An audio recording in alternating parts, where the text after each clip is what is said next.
Alrighty. Oh, and we're still people coming in. Wait until the door closes and... Hey everyone, how's it going?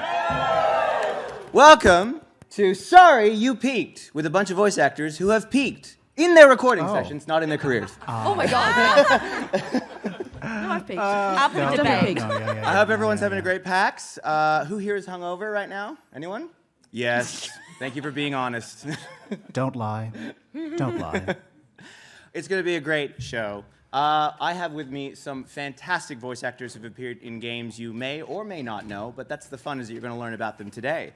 My name is Hamish Plaggemars. I'm a voice actor and a writer based out of Melbourne. I've been working in video games for about 7 years now, and it's been a lot of fun. And we're just going to go down the line and say hello to all of these wonderful people, starting with... Oh, me. Okay. Hi, I'm Rhiannon Moushall. Rhiannon or Rhi is fine. I'm a voice actor. I work in games. You might have heard me in games like Honkai Star Rail, Warframe, Warhammer Rogue Trader, Rise of the Ronin, Planet Coaster 2, and a lot of indies. Woo! And yeah, I really love yelling and screaming. I've come from musical theatre, so it feels like I transferred that well. Both on and off stage. Yep. Take it away. Thank you. My name is Angela Tran. Gosh, how do I follow that? Yeah, I've been in lots of stuff too. Yeah. Yeah, Genshin Impact is probably one. That's probably like most, all of them. Yeah. What? No, just the way that you said. Oh, I'm just in, Genshin. Oh, I'm in every single one. every Genshin Impact. What? All of them? What did you say? I don't know. Sorry, guys. This is going really well. This is a talking panel, not a hearing panel. Obviously, the ear panel's like next door. We're better though. What's that? Yeah, lots of indies and stuff. Probably one of the most recent ones I was in that came out. You may know Cryptmaster, the typing one, the undead. I played the really shitty brat of a rat. Really annoying to play. I was annoyed playing him, and he was me. And Matchmaker Dungeon Hard that Aimee was in as well. That also recently came out. And yeah, I just wrapped on a couple of ABC TV animations that cannot talk about, but yeah, very exciting. So yeah, that's cool. me. And clap for Rhiannon as well. Yeah. I'm all right. Thanks, guys. Yeah, homie. Next up. Hi everyone, my name is Aimee Smith. I'm a full-time voice artist based over in Sydney. I've worked on a lot of video games as well. I've done over 250 of them, which is a little crazy looking back now. I've also worked on Warhammer 40k Rogue Trader, but along with some other Warhammer games, Mobile Legends Bang Bang, Freedom Planet, and I'll be in the upcoming Bubsy 4D game, which I'm really excited about. Do we have some fans of Bubsy here?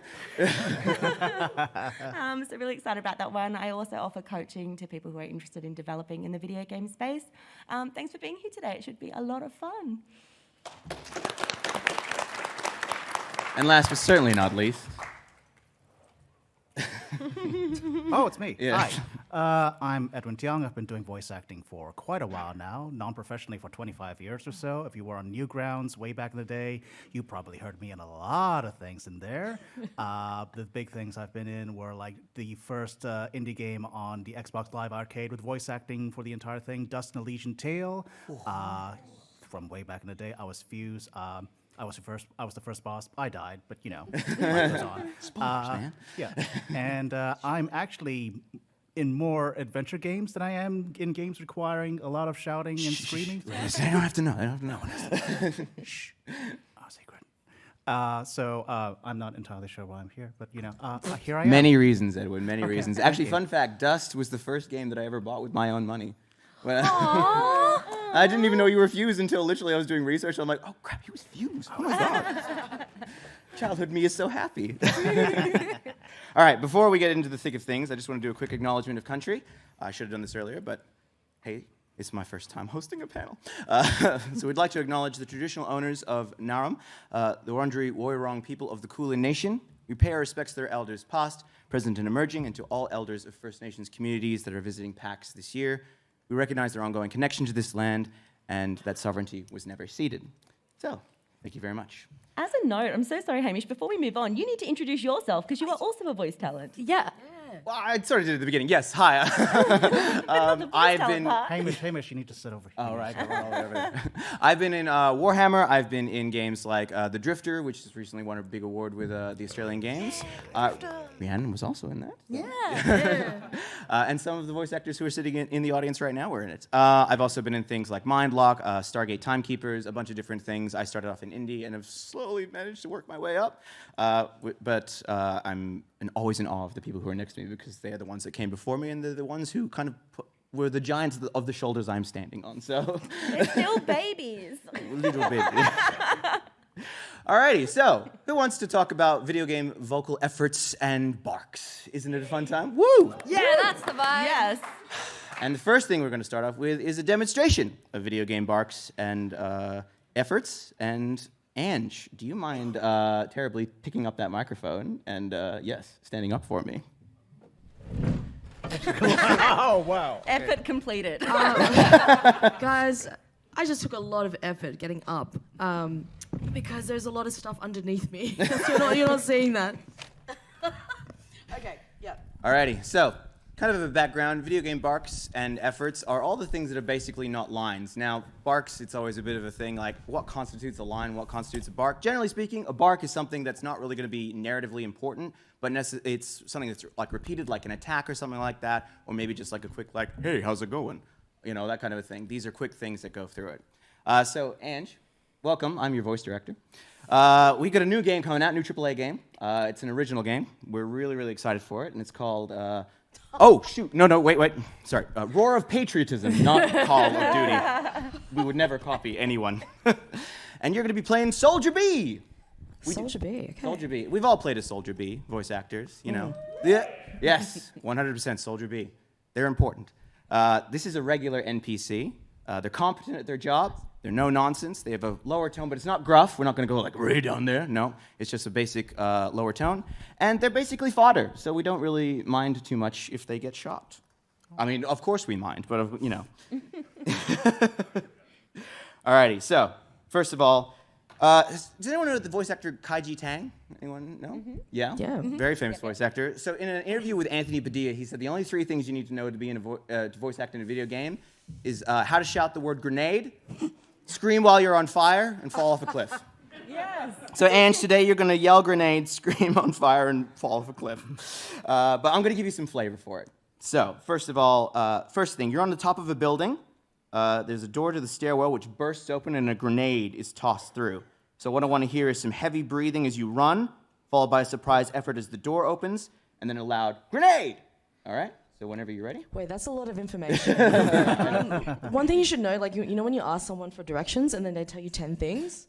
Can you please repeat that? I can. And this is an important part of voice direction. All right, so. First we're going to start off with some heavy breathing. So can you do some running for me? Running, and then... Yeah. I want you to do a surprise like as the door bursts open. Door bursts open, someone's opening the door on me? Yep, okay. on you. And then throwing a grenade in, so you're going to shout grenade. Okay. All right, when you're ready.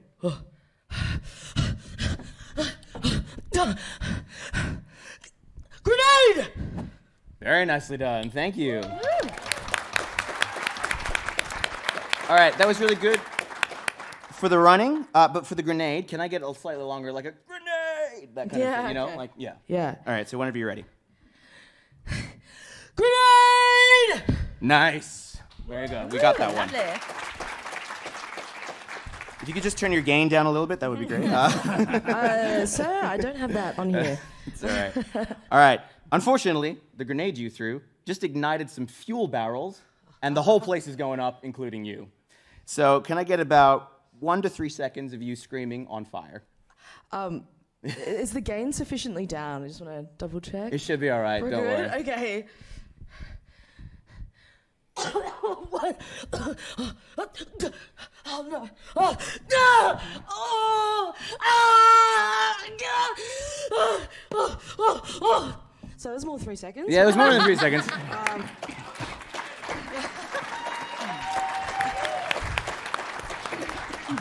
You're not done, Ange, unfortunately. We still got a session going.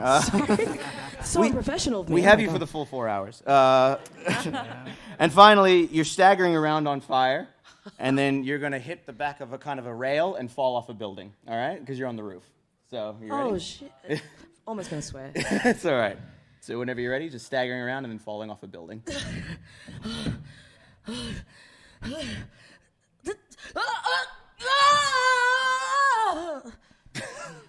Nice. It's actually a back there. Yeah, don't fall off the actual end of the Guys, stage. I almost fell down there for real. Method acting. Method There's a acting. hole there. AKA clumsiness.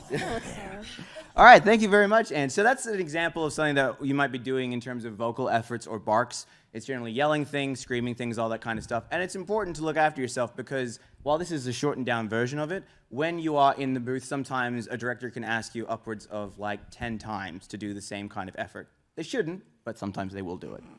And so this kind of leads into what we're going to be talking about. This is kind of like, I was about to say a round table, but it's a panel to discuss video game barks and vocal health and kind of like how you guys go about it to make sure that we're not killing ourselves. Because as voice actors, our most important thing is our voice, and we need to respect it, and we need to be healthy about it.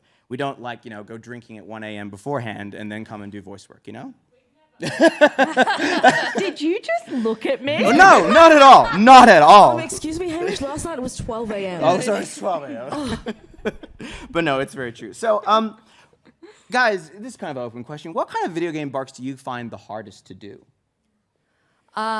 I find actually the most subtle. This sounds strange. It's really easy to like throw yourself in and scream and yell. But when someone tells you to, one of the efforts that I personally really struggle with is the sound. They say the sound of the character taking off running. So it's a player character, and when they go to start sprinting. So it's not into the sprint breathing. It's like a, or, it's so odd. But to get that just right, I find incredibly difficult. And one time they were like, "Can you pick up a coffee cup?" And I was like, yeah. I was like, is it heavy? And they're like, no. I was like, And they're like, no, sounds like you're jumping. yeah, no. And they're like, no, not like that. Don't you know how to pick up a coffee cup? And it's like, what? So, in my opinion, those are actually the hardest. It's not the big screaming ones. It's the weird, subtle ones. And do you find with like those kind of like subtle ones, like, do they get you do it multiple times and you're like, how the frick do I alternate between and Yeah, and then you're just going through the vowels. You're like, oh. And then you're like, I'll add a consonant. You laugh, but that is a great tip. It is. But yeah. If you're taking notes, all the vowels, use Yes. them. And then start rolling your consonants on the front, closed mouth, open mouth, like, and then through your teeth. You get really desperate and technical on the job. But it's very true. I mean, like, we think of, like, I gave you very big efforts for Angie right there, but a lot of efforts are very subtle, and it can get monotonous as well. But kind of the fun of being an actor is finding the joy in the monotonous, finding the ways to go about it. Anyone else? Some of their favorite kind of, or hardest efforts, I should say. Sure, we could go down the line. Also want to emphasize my voice is shot. So, yeah, just want to say we are going to be talking about vocal health, but just letting you know, I was sick last week, so I have an excuse. In general, I am very vocally healthy, so I like. good to know. I'm fit. I have a good diet, so I'm just letting you know, guys. I'm glad you're on a panel for vocal health. Sorry, what was it? What was the question again? I forgot. Hardest vocal efforts. Hardest vocal efforts. Yeah. Yeah, I think that, you definitely have a good point. Yeah, we do have to run down the lines of consonants because, like, I find that we all have a nice. I don't know about you guys, but like we definitely default to the same consonants or vowels when it comes to certain punches or kicks, like ka, ya, ah. You see how there's like you naturally get an A, so you're like, okay, how do I jazz it up and make it still sound natural? Like heh, ha, like and eventually when you have to do like 50 of them, you're like, damn, like now I'm trying to really think with my brain, how do I make more organic stuff? So yeah. That's very fair, yeah. Look, I'm going to give a very typical response, monsters in general, where everything is efforts. I had to do one about 2 weeks ago for a 3-hour session, and I died afterwards, both in-game and afterwards. But But yeah, that is something I still really, really struggle with. But yeah, there's so much fun, but it is difficult when it's really guttural, very throaty, very deep. So I'm definitely going to still say that. Okay. Even now. Okay. I'm just going to build on Rhiannon's and Angie's points about just doing efforts after a certain point. It's just like attack sounds. Sorry, I don't actually do attack sounds very often, so that's the best you're going to get from me. That's fair. But like Not until later when I make you do a lot of crazy stuff. Oh no. But yeah, it's just like after a certain point, it's the director has to go, hey, where that's the same 3 efforts in a row, is it? Oh no, I can do better. So I need that constant reminder of hey, vary it up, and the whole like e, like that's oh yeah, that makes sense. I should keep that in mind next time. Thanks for teaching me the fundamentals of how to do efforts. You're welcome. Thank you. For me, the hardest one I find is kind of the insane side of the coin. Laughing and crying, I find are the hardest ones to do. Oh, I love laughing. That's my favorite. I love crying. That's great because that's in the next bit of the questions with which are your favorites to do. So it's good to know. Oh, come on, Amy. No, but it's good. I mean, again, we're just kind of having a discussion. But yeah, no, laughing and crying is the hardest one for me to do, and it's because I struggle to make my laughs not sound evil. It's it's like they'll like we just want like a soft laugh, and I'll be like. It's not a soft laugh. I'm plotting revenge. That's my secret cap. Yeah. I'm always evil. I think it's definitely tricky. And of course, like, everyone has, like, different struggles with vocal efforts because different people are going to have different vocal tracks and stuff like that, which makes it easier to do certain things and harder to do certain things. And I was not even thinking about the subtle things when I initially thought of it. I was thinking about what was, like, vocally strenuous for you. But at the same time, when you're doing small stuff like after a while, even that can get exhausting after a while, mentally speaking. Like, your vocals are only going to work as well as your brain's working. So if you're mentally exhausted from doing the same thing over and over again, you're not going to come out the way that you want it to come out. Yeah. But thank you so much for your answers here. Hi, Rhiannon. I'm going to be your voice director. If you mind standing up for me. You got this. Totally. Now, we love the work you've done in Honkai Star Rail. We think it's really great, and that's why the director really wanted to bring you in for this one. Oh, good. We reckon it's good. It's an RPG. I think you'll really like it. Okay. It's going to be a great one. If this will turn for me. Oh, shoot. No, wrong one. Sorry. It's not Final Fantasy. It's actually, you're going to be playing Arbiter Liara in Concluding Reverie 758. If Gotcha. Kingdom Hearts can do it, so can I. Alrighty. Thank you so much for coming in, Rhiannon. We're going to have a fun time to work with you. So this character, she's a sporting character. She's no nonsense. She's got strong conviction, a rigid sense of right and wrong, and a very refined tone of voice, upper class. Not necessarily like British upper class, but in the sense of like, well, if well, let's try it out. We can try it out and see how it goes. She's ruthless when she's attacking, and in a word, she's badass. Now, I got to bark down the bottom here just so you know what it is. It's a Starin's Judgment. That's going to be your kind of like ultimate move. All right, so the first one I want, can I get a couple of you just kind of like lifting a heavy hammer? Because she wields a big hammer. In an attack? No, just like Just when she hefts hefting it. it up. Yeah, like you're about to strike. Nice. Yep. A little too much. It's a bit more like she's used to doing this and everything like that. Yep. All right, very good. Now, you're going to swing at an enemy. Now, I want this to be like a wind back and then all the way through. Nice. Give us one more, slightly shorter. Nice. Very good. All right, next up. This one's going to be your ultimate attack. This is Starin's Judgment. When she does this, she leaps high into the air, she brings her hammer down, and like lava erupts around her. So yeah, it's great, right? Someone should fund me to make a game. So when you hit the ground, so I want to hear like a big leap into the air, shout your string, and then a slam into the ground. Sweet. Do we have a timing? Not really a timing for it. It's free form. Yeah. Okay. Starin's Judgment! Oh, that was very good. Let's try one more. A little bit shorter. Yep. Starin's Judgment! Nice. Very, very good. All right, now this one, I don't want you to hurt yourself too much on this one. This is going to be a death cry. Okay. So you've been betrayed by one of your closest allies, and they stab you in the back mid-battle. So I want this to be like a sound, like you're pushing forward when you do it. All right? So whenever you're ready. Into Death Rattle or just the impact? Into Death Rattle. Okay. Nice. Can we be a little bit more like grief-stricken? Like you've been betrayed. Like this is a person you trusted. I got a little bit of time today. You got a little bit of time to die. Sweet.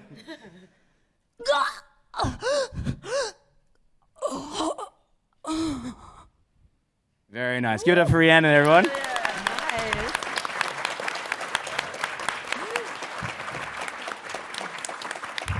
So similar kind of stuff. Again, we were looking at vocal barks in the sense of like it can just be shouting things like a star in judgment or something like that. And you're going to say that a lot of the time. You might say that thing 50 times, you know, in different variations of how they want to do it. Especially if it's very particular. Especially if you're dealing with stuff like dubbing and stuff like that. Some folks overseas are so very specific about how they want something to sound. And if you're not getting it, then they're going to be like, do it again, please. And you don't want to exhaust your voice when you're doing it. So it's crucial to have a good director, better one than me, who's able to help you out and like guide you through it, which is a really important thing. So thank you very much, Rhiannon. That was great. Thank you. I think actually you were a very good director. Not to like kiss ass or anything, but like. You want to be in the game, don't you, I Rhiannon? really She wants to be the favorite. Everything is an audition. That's the lesson. It's so true. All right, very quickly, just before we kind of move on here, is there any kind of like stuff that you've wanted to do in terms of vocal efforts or barks? This is kind of open to everyone that you haven't really gotten to do yet, or have. I mean, Amy's run the gamut, so maybe.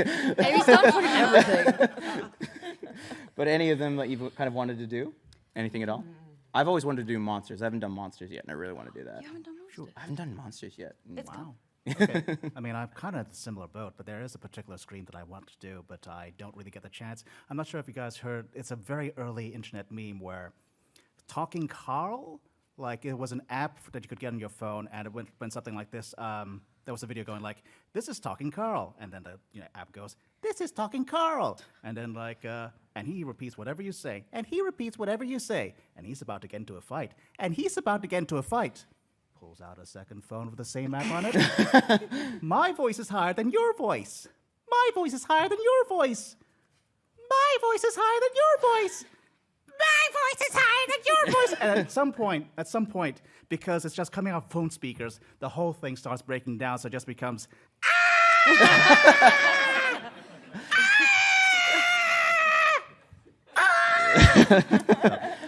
Well, Edwyn, you might get to do something very similar no. later on down the line. After that beautiful display. I've betrayed myself. I've betrayed myself. It's open to anyone else, but if you've all done the ones you want to do, that's totally fine too. That was it. Is that the one? Is That that shock and confusion? No, I think I get to. I'm really struggling. Sorry, guys. I'm really jet lagged. I think I get to do a lot of what I like to do. It's about doing it in the different character archetypes. Right. So I play a lot of that lady. I play a lot of the low gravelly ladies. Sometimes more high pitch. I think I would love to play more cute characters who get to be like, yeah, like that as like a nice change. That would be sick. Similar to you, really. And I feel like we should maybe just like have a. I have played cute characters before. Yeah, I want to do it. All right, someone cast Rhiannon as a cute character. He's cute and marketable. You can buy him on the shelves. That's very true. Yeah. Amy or Anne? Hamish actually asked me this last week, I think it was. Yep, and I he's just did. like, oh, are there any kind of efforts that you, like any kind of games that you haven't worked on before? And I had to think about it for a bit, and the main genre that I haven't worked a lot in is sports. So sporting games. Like literally like tennis games, soccer games. When I have, it's been very animated and cutesy, but I haven't actually done a sporting game ever. So that would be a cool challenge. So I'd like to do that to kind of go tick. How good do you think your tennis scream as you hit the ball is? See, the thing is, isn't it great how like art imitates life in that they know, the universe knows this is not a sporting girl. Like, so I mean, I can't complain too much. I'm not exactly putting out in the universe what I want to receive. What, you're like whimpering as you like hit the thing? Yeah, if you want a clumsy tennis player, a clumsy soccer player, then 100% I'm your girl. To answer your question, yeah, I'm like Ree. So I don't really get those cutesy characters like, like whatever. Oh wow, that was. Oh no. Ange did tell me nothing high pitched, and there's a reason why. Okay, that's so bad. Actually, that leads in really well. How do you protect your voice when you're doing your doing efforts and stuff like that? What kind of warm-ups do you guys do to like protect your voice? Warm-ups? Generally. You don't warm up? Well, okay. So, for example, if I was just like trying to quickly like recenter my voice. What I do is I do trills. Yeah. So kind of like. So I've already like improved my range there. Or like sirens. When you like open mouth sirens. Those are the big two that people talk about. You get a water, a bit of a straw, you get a bit of a mixture of those techniques into the straw. Won't go into that. But yeah, that's how to kind of restore clarity. And you also want to try and like if you're doing a particular session. For me, I have done higher pitched voices before, but if it's at either extreme of my range, I'll access the resonance of that part and just do a hum or something to try and just kind of get it relaxed there and like get the musculature used to it. Yeah. Yeah. That's very true. Your vocal cords are an important part of your track, obviously, and you want to be good to them. And buzzes and hums and all that. It's a really good way to loosen them up and everything like that, so they're not stiff when you're doing it. And then, of course, lubricating with water is always a good thing. And also like using your diaphragm. Yes. That's the biggest kind of thing. Because I will admit, and I am, I'll be candid, I kind of forgot to use my diaphragm a bit there when I was screaming. So you can see the effect, really. Bad habit. I'm leading by example. It's very true. Leading by the anti-example. Don't do what Ange does. Don't do what Ange does. Battle over. We're done. Guys, I promise I'm good. I promise sometimes, 5% of the time, I slip up. But yeah. Dumb ways to break your voice.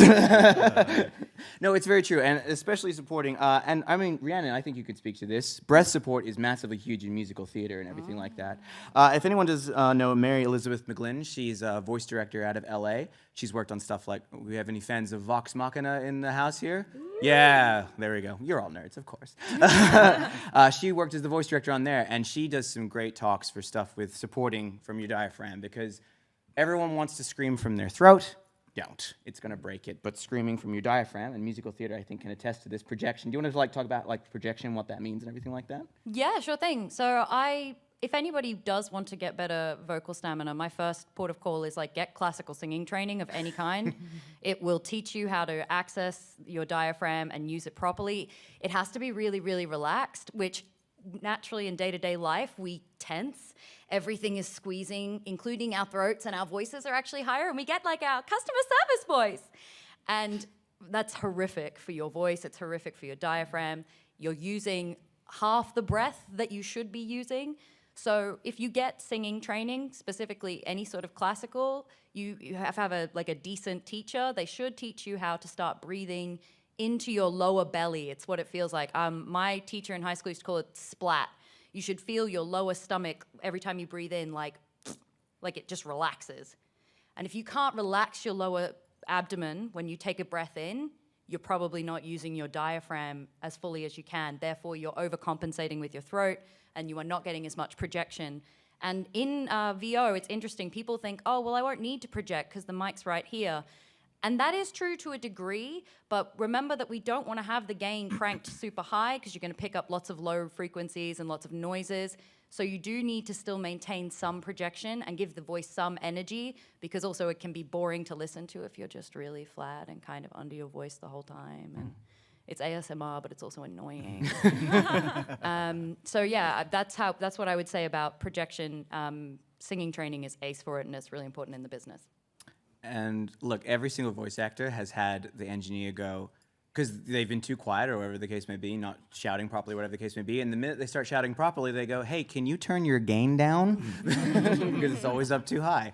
I get that all the time. And it's something that if you've ever done theater and stuff like that, that's a great leg up for voice work in terms of knowing how breath control, projecting everything. Because ha from my throat sounds different than ha from down there, right? It's more body into it and everything like that.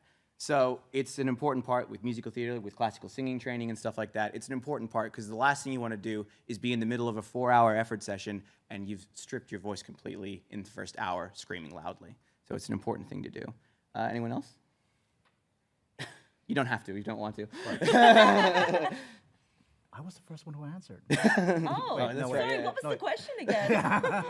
You've been listening too much. How do you Warm-up. project your voice both in the before session and after session? Yeah. Yeah, I was like, I don't think you no, answered that okay. one. We pivoted. We We pivoted. pivoted. I Yeah. forgot. Okay, sorry. Farah, Weston and John. Farah?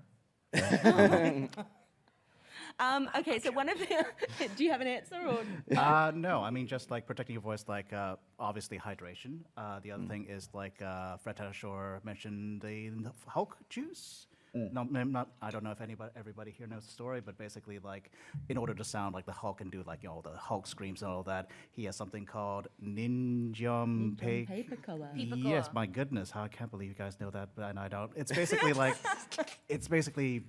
for me, it's disgusting cough syrup because I grew up with that thing, but like for most voice actors, they just chug that thing down, and it does provide a nice coating to your throat, and just like, gives you a little bit of protection there. Yeah, and just a little consideration with that one too. If you are new to voice acting and you find that you're doing lots and lots of auditions and you're like, oh yeah, I've heard that Ninja on Paper Color is a really great idea, it's just really important that it doesn't numb your throat to the point where you're extending without realizing.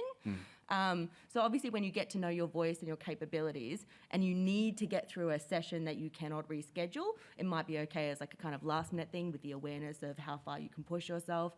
But yeah, it is important to kind of get a feel for your range before kind of going to some of these techniques that we're discussing. Yeah, don't hurt yourself. Don't hurt yourself. Yeah, and you need to kind of know your limits before using these things. Another thing that I like to do in the booth when I know that I'm going to be doing a lot of exerting is widening my center of gravity and really tensing other muscles on my body to avoid creating strain on my throat. So that's something else that I like to utilize. I'll bend my knees, I'll widen my legs, and I'll kind of buckle down a little bit, clenching my fists just to kind of avoid all that stress being up there. That's really good. Yeah. All great stuff. And like, again, everyone's unique in terms of what they can do. Like, any fans of Beetlejuice in the house here? Yeah? Yeah. Great show. Alex Brightman, who kind of originated the role on Broadway, has different biology to everyone and can just do that voice with like false vocal cords, essentially. Yeah. And I don't have that, so if I ever got to play Beetlejuice, maybe one day, I would not be able to do it like Alex does because he has the ability to go for long periods of time using those false vocal cords and it doesn't hurt him at all. And I was watching a video actually from the guy who replaced him. I think Justin is his name. And he's like, his biology was different, so therefore he had to lean on his sound people a lot more to make his voice bigger. And he was actually talking more like a whisper voice kind of a thing. And if you can use your microphone effectively, then you can make that sound bigger. So a big part of learning your vocal health is knowing what you can and can't do. And that's totally fine, which kind of leads into what I'm talking with my next question, which is about what voice directors can kind of do for us in the booth to like help us along and stuff like that. If you're like looking to make a game or you're looking to start getting into this kind of a thing, this could be good to know like stuff that voice actors like to have in the booth. And one of the things is reciprocity to the idea that a voice actor might say no to a certain effort or something like that, and respecting that. And that's not a case of it being like them being pushy. It's a case of like, I know I'm going to be having 2 or 3 other sessions. I can't blow my voice out this quickly. Can we reschedule for a different time or something like that?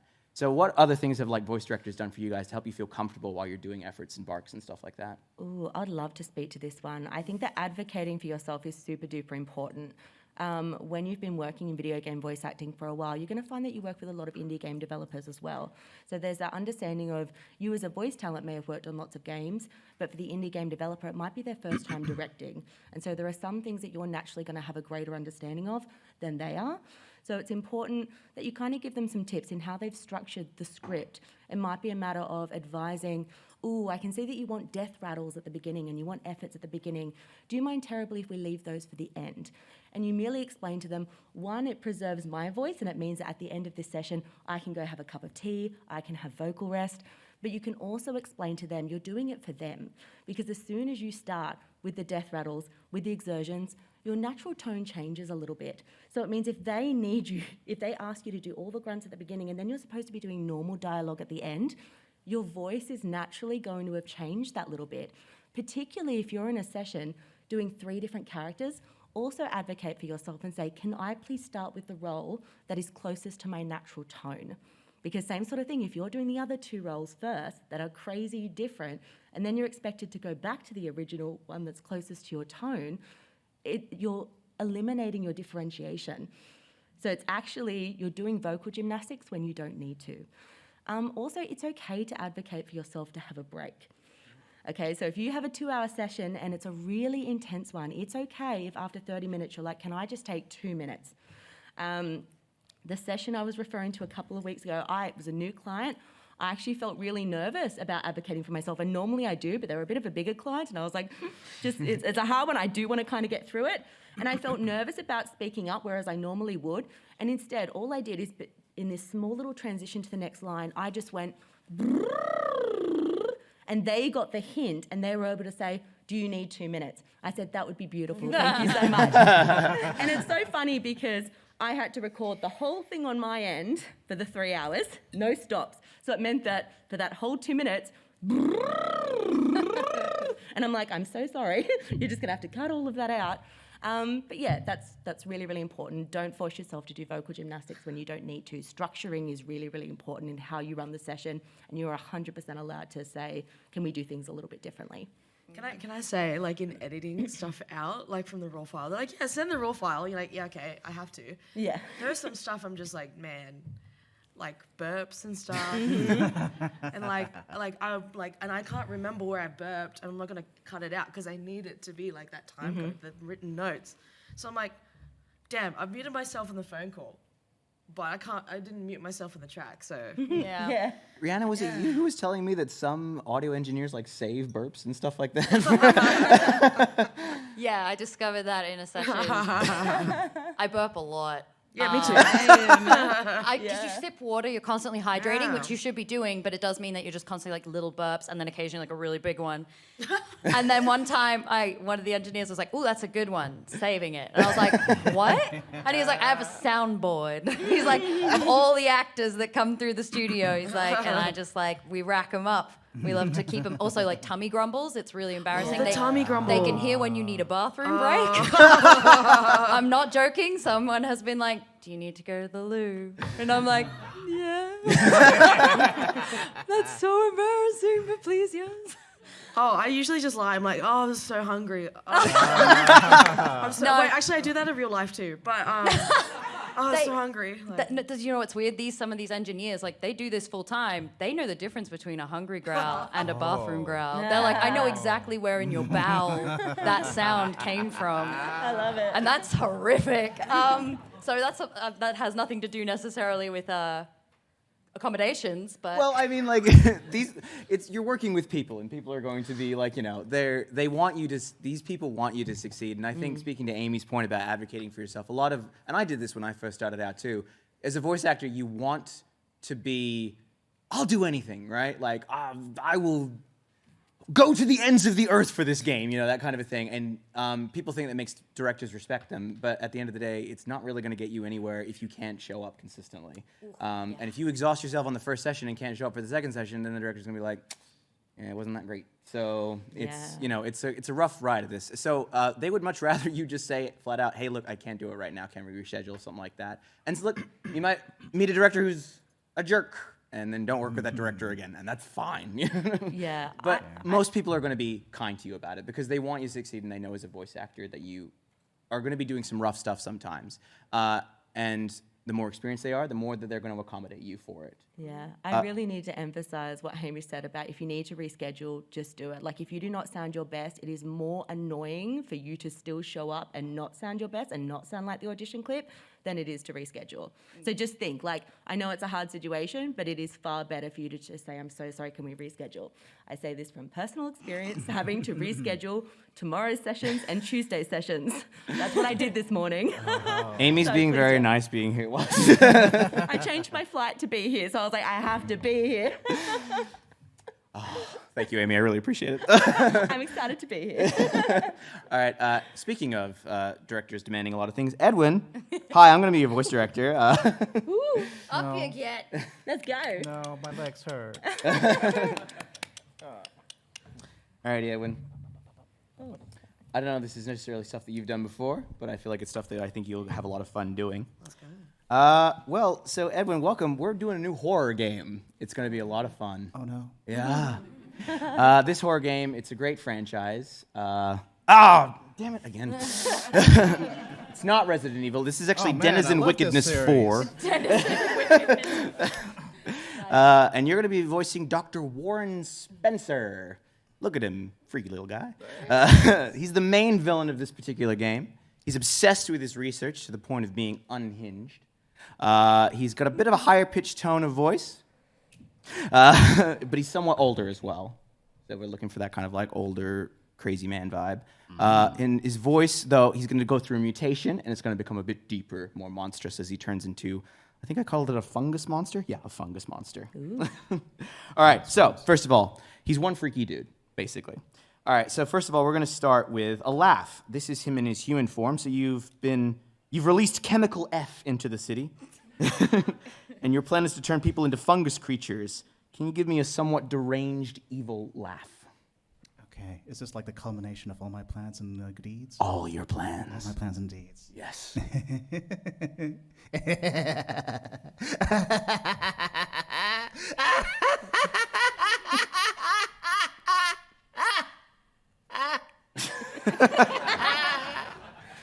As he was pittering out towards... Sorry, we're going to have to do that again. I interrupted. That was very, very good. All right, we won't get to do another laugh, but we are going to get some serious damage taking. As a man with blonde hair and a 90s haircut with a perchance for witty one-liners bursts into the room and says, "Always knew you were a fun guy, Doc." I had a lot of fun with this. And he hits you with a few barrels from his shotgun, and you're going to take some serious damage. So it's going to be like 3 shots from a shotgun, so 1, 2, 3. And I want to hear basically like, let's say it hits you in the shoulder, in the stomach, and in the face. All right? Wow. Well, you don't worry. You're not going to be dead yet, so I just want to hear that. Okay. All right, ready? So I'm in the middle of my laugh. I'm in the middle of my laugh here. In the middle? Oh,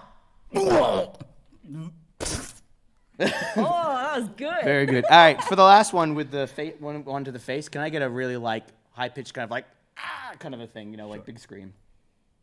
Don't worry, it'll work out. Don't worry.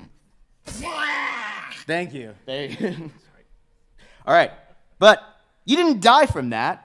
All that damage has activated your fungal growth from Chemical F, and you begin to transform into a massive, grotesque fungus monster. Can you give me a few guttural groans as you're kind of like transforming into this massive beast, and followed by a big roar? Okay. Yeah. All right, here we go.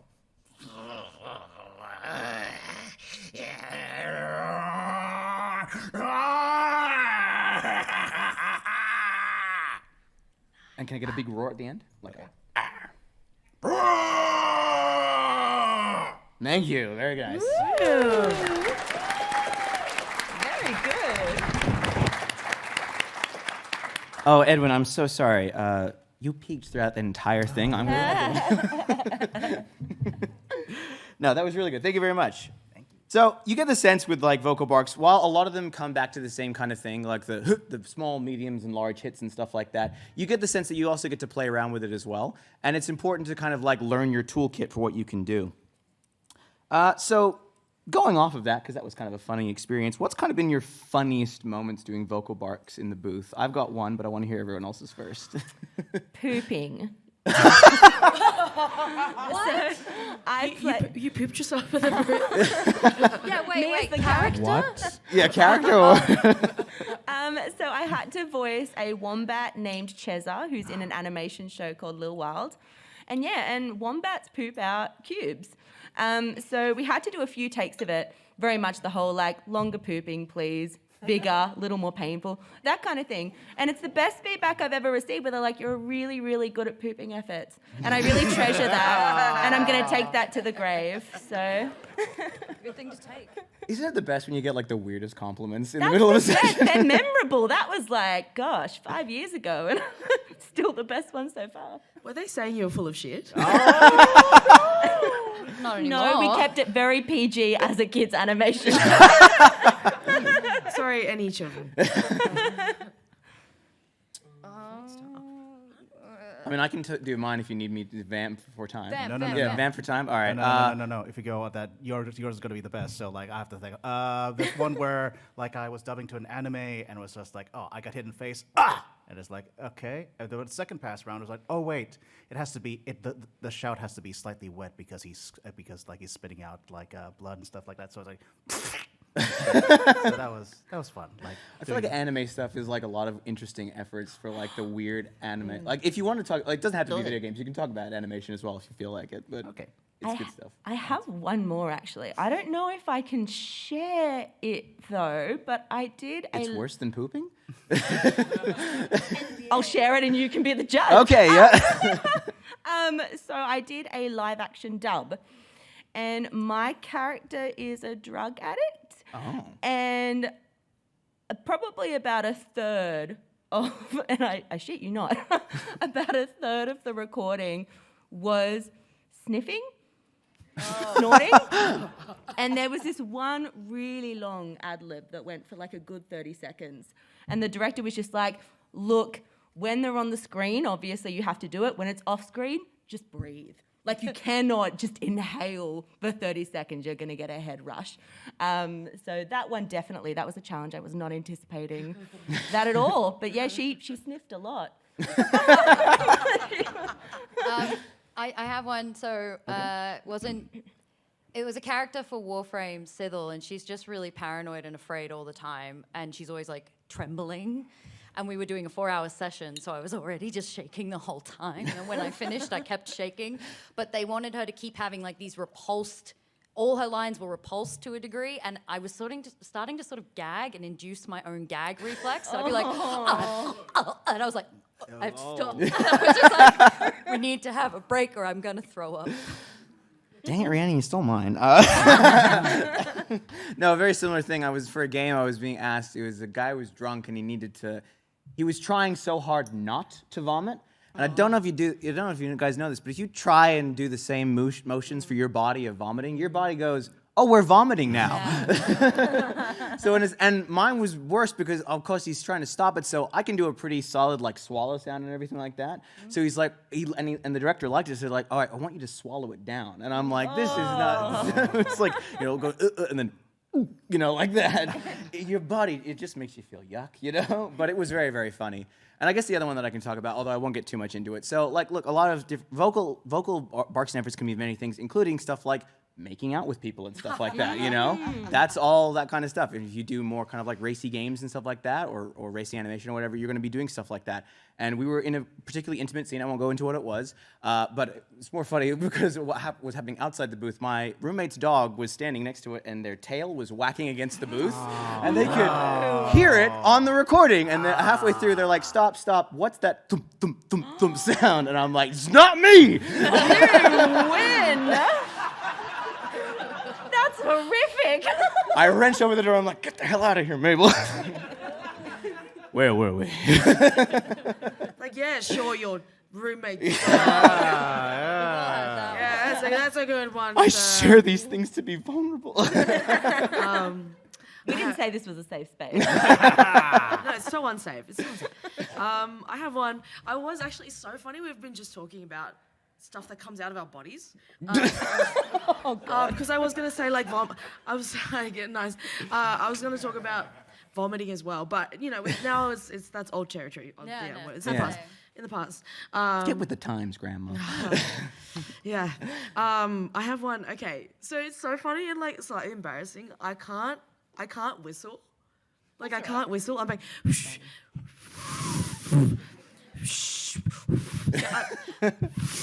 These are genuine attempts. I'm not being funny. I love you. That's all I wanted, validation. Anyway, sorry, actors. And so someone asked, hey, can you whistle? And I was like, no. And they're like, really? But like, I was like, no. Maybe you could whistle instead. And they're like, okay. So I'm pretty sure like they got the whistling from like someone on the dev team.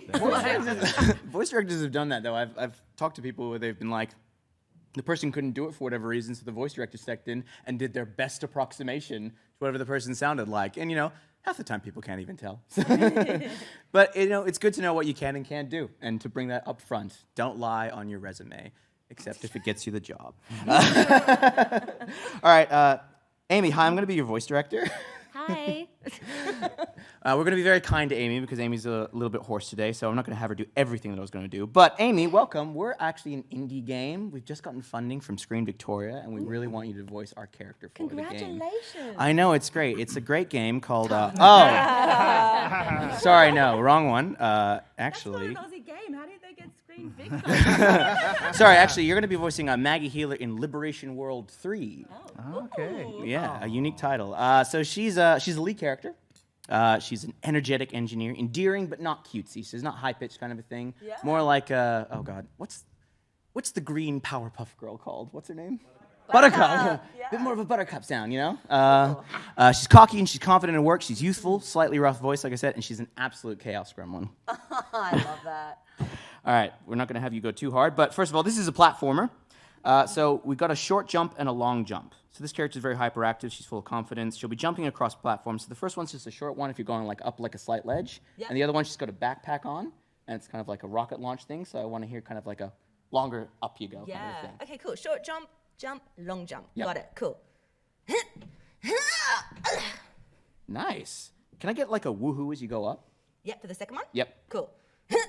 Woohoo! Nice. When you're doing that one, if there's too much, let me know. But can we're you just do only the woohoo, not even like a woo kind of a thing like that? Yeah, just the woo? Yeah, just the woo. Yeah. Yep, cool. So, woo! Nice. Thank you very much. All right. Now, there's some enemies here. Some pretty standard attacks. We're just going to do small, medium, and large. Not a McDonald's. You use... I think I'm funny. You use laser gauntlets, so that's kind of like your thing. You shoot out of your fingertips with different Cool. lasers and stuff like that. Yep. So can I get kind of like a small, like kind of like a little, boop, kind of like you're pushing it back thing, a more kind of like standard hit, and Yep. then kind of like a big hit, like you're releasing a big amount of energy. Cool. Awesome. Nice, very good. How do you feel up doing one? It's kind of like a Kamehameha where you're like charging and then fire. Yeah, Yep. awesome. All right. Nice, very good. All right, now we're just going to do the reverse. This is really quick. I just want to hear some small, medium, and large hits. So it's kind of like a and then a big one back. Awesome. All right. Nice. Can I hear one where you've been like defeated and you're being thrown backwards, kind of like a whoa down? Yeah. Awesome. Yeah. So the launch impact on the ground? Yep. Okay, cool. Nice. Very, very good. My glasses. Not my glasses. Just meant to be cocky and confident. They're my glasses.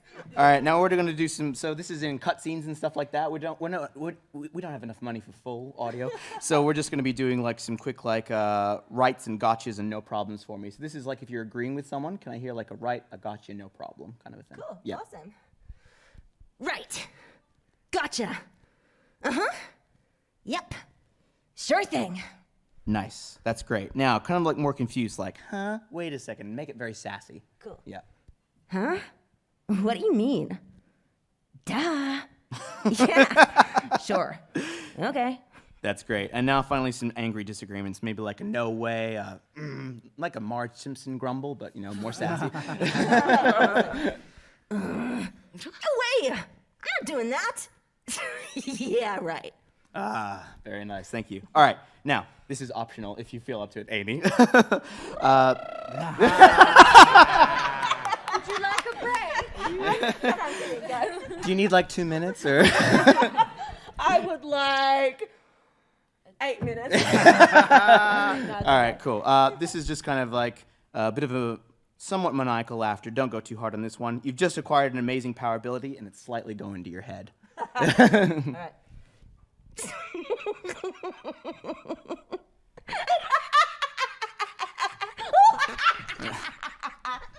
Love it. Thank you very much, Aimee. Oh,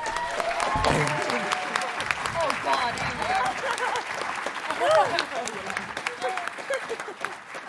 That's how you know Amy's a pro. She did everything that I wanted her to do. All right. Well, also, I forgot I called it Maggie Healer. That's the third forgotten healer sibling from Bluey. All right. The dream. Oh. Yeah. missed some. All right, we got about 8 minutes left, and that's all the questions I had for you guys. So we're going to open it up. If anyone wants to ask a question, put your hands up, and we're more than happy to answer. And we've got someone coming in. Oh, sorry. No, what? No, it's Oh. all good. It's all good. Yeah, no, you're good.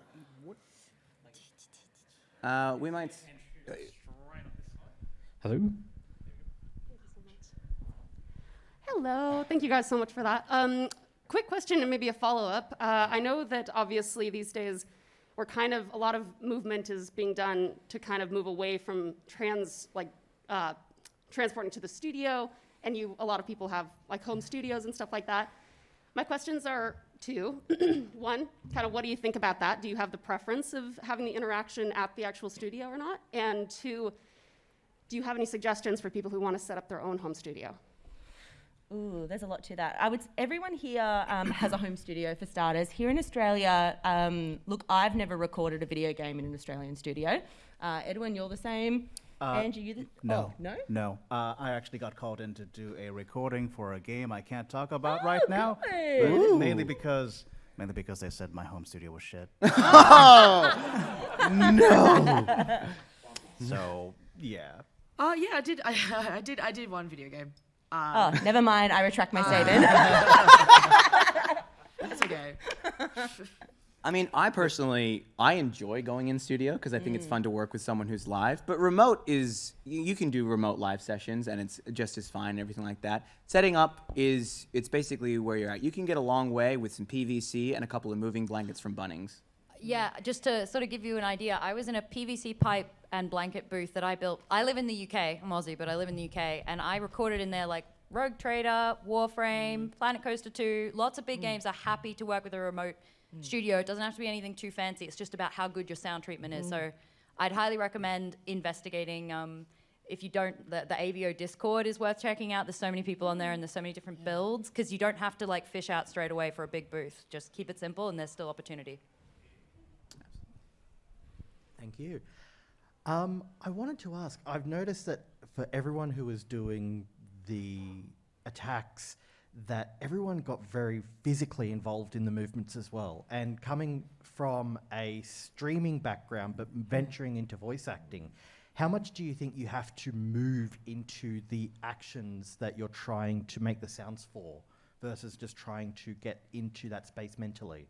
You definitely have to be physical. Yeah. Because you can't replicate what you do physically, where you go through. And also it helps you get into the moment. You have to be physical.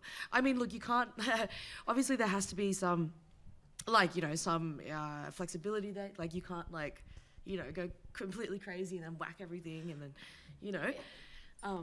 Yeah, I was just going to agree. Like, you do want to get physical, obviously within your own limits. Not everybody can move their body as intensively as each other. We're all different. Work within your own limits. But also, you have a mic, and it's really important that your mouth never gets too close, too far. So, yes, get physical, but you have to have an intense sort of technical awareness at the same time. Yeah, what I do is I'll go, I'll run it if I'm not say if it's not a live session or I'll look at it, I'll do it fully. So I have the awareness in my memory, and then I'll go and do it with less physicality, because you also have to remember you have clothes. Yeah. In fact, I was doing an audition yesterday. You had clothes? I did, yeah. Not naked. It wasn't the pleasure. Whoa!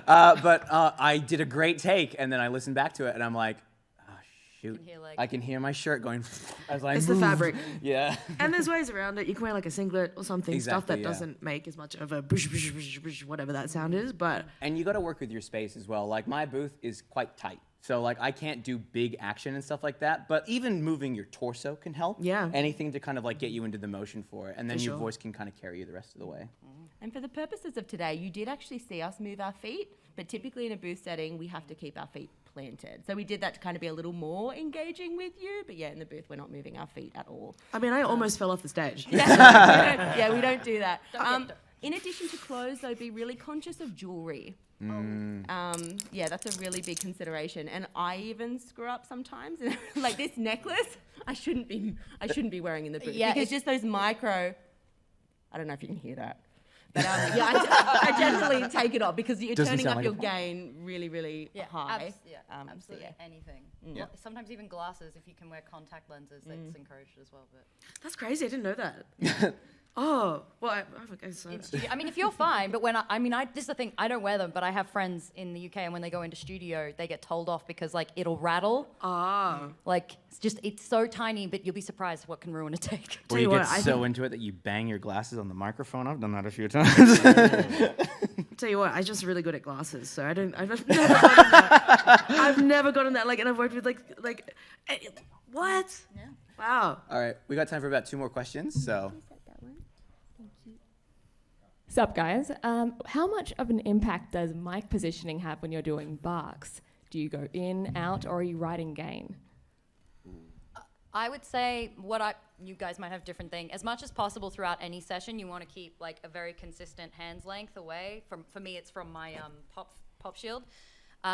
Maybe a little bit further back, but when you start playing with that depth of field from the mic, it really affects the overall sound of the session. And when you put that in a game, it's very hard for the audio engineers to mix. So I maintain it as much as possible. If it's a very, very big scream, we'll crank the gain down and maybe go back a teeny bit, but that's it. A lot of clients are very different. So some of them are like, you have to stay this far away at all times.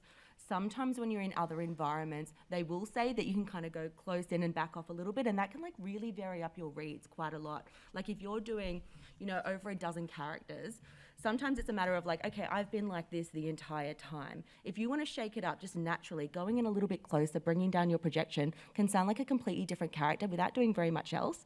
So microphone proximity can really play with the differentiation of characterization, but it really depends on the client and the audio engineer. If they're like, no, at all times this, but depending on the medium of voiceover, you can play with that a little bit more. Particularly with commercials, it's okay to be a little bit closer sometimes too.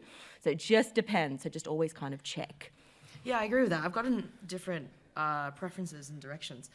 But if you want to play as a very sexy lady, real close. Oh, wow, that was okay. I obviously have to not talk. I almost ate the mic just then. All right, where was it? Last question. What do you find like the best equipment to use for like people starting out in like voice acting? All right, I'm going to be a little controversial with this, but only because it's better to start than not start at all. What you can afford. And if that's going to be something that's not terribly professional, that's fine, because a lot of projects are working at a lot of different levels of professionality, especially indie. I started on a Blue Yeti microphone, and I got a bunch of auditions on that. And, most people nowadays would be like, USB microphone? Ugh, gross. Well, it got me jobs, and it sounded great. So your space is way more important at the end of the day. A good microphone is going to sound shitty. Can we say shitty? We can say shitty. I think we've sworn a few times up to now We've anyway. already done it. Seal. A good microphone is going to sound shitty in a badly treated space regardless. Like, it doesn't matter if you got a Neumann. I called them Newmans for the longest until I was in That's session. so annoying. I was in session and the guy's like, a Newman? Do you mean a Neumann? And this was like a really big gig too, and I'm like, oh. But I recommend whatever you can afford. If that's a Scarlett interface and like a Rode N1A or whatever the case may be, which maybe gets you like $500 total, that's fine. And a Rode NT1A, that's what I did Warframe on, and Rogue Trader, and once again, you don't have to go all the way up straight away. Yeah, that was my first mic, the Rode NT1A. Just don't tell what I told you to any sound engineer. They will hate you. It's okay to reinvest in your space. Like, start with wherever you're at, and if you find that you're booking some jobs, reinvest in your equipment.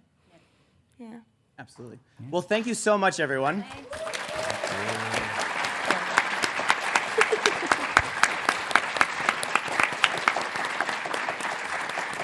We went a little over time, so very quickly I'd like to thank Aimee Smith, Rhiannon, Angela, Edwyn, and myself, Courtney for filming for it, everyone at AVO for coming, thank you so much, and I hope you all have a wonderful PAX. Please go follow these people, they're amazing, and if you want to join at the AVO Discord there. Thanks, everyone. Thanks, everyone.